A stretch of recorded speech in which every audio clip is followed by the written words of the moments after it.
मुझे मनमोहन बुलाओगे, मैं तुम्हारा कृष्ण बनकर आ जाऊंगा। तुम्हारी जिंदगी में खूब आनंद और प्यार भर दूंगा। मेरी बांसुरी की धुन वो तुम्हारी जिंदगी को एक नई धुन में ले जाएगी। लेकिन मुझे कृष्ण मानते हो तो अपने आप को मीरा मानो, जिसने बहुत सच्ची भक्ति की। किसी और पात्र को अपने लिए मत ठहराना। तुम समझ रहे हो ना, तुम जो गलती कर रहे थे वो गलती दोहराना मत। अपने लिए नकारात्मक सोचना, मैं हमेशा कहता हूँ, वो गलत है नकारात्मक सोचना। और तुम तो पहले मुझे ये बताओ कि कल इतने भावुक क्यों हो गए थे तुम रोते हो तो मेरा कलेजा भारी हो जाता है। तुमने मेरे महापारायण के दौरान सच्चरित्र पढ़ते वक्त जो भी कहा था ना, अब उस और ही मैं ध्यान दे रहा हूँ। कुछ गंदगी थी, बस उसकी सफाई कर रहा था।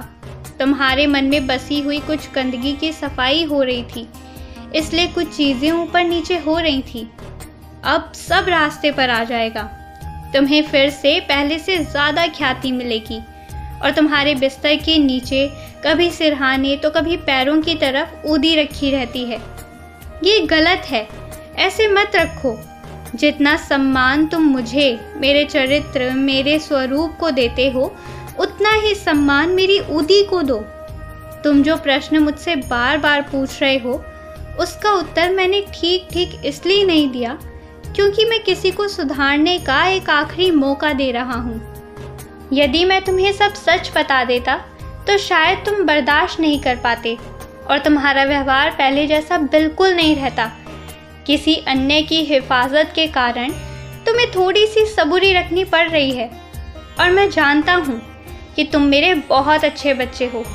मैं कहूँगा रुको तो तुम रुक जाओगे, क्योंकि चाहे तुम्हारा मन हो या ना हो, पर अंततः जो मैं कह देता हूँ उसे तुम मेरी आखिरी निर्णय समझकर स्वीकार कर लेते हो।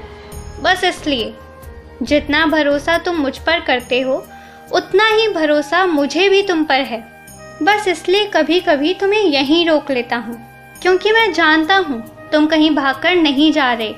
लेकिन इसका ये मतलब नहीं है कि तुम्हारी इच्छा की ओर मैं ध्यान ही कम देता हूँ। ऐसा बिल्कुल नहीं है। तुम मेरी सच्ची भक्ति करते हो, इसलिए प्राथमिकता भी तुम्हें ही मिलती है। अभी जो परीक्षा समीप आ रही है उसे पहले अच्छे से दे लो, उसके बाद आना, आराम से आना, मेरे पास आकर बैठ जाना। हम खूब बातें करेंगे। आगे भविष्य में क्या करना है उसकी योजना भी हम साथ मिलकर बनाएंगे। इस वक्त मन बहुत दिशाओं में भटक रहा है ना, तो वो इसलिए क्योंकि अभी सही जगह पर चयन तुम नहीं कर पा रहे हो। मैं बताऊंगा, इंतज़ार करो। खुश रहो, मुस्कुराते रहो।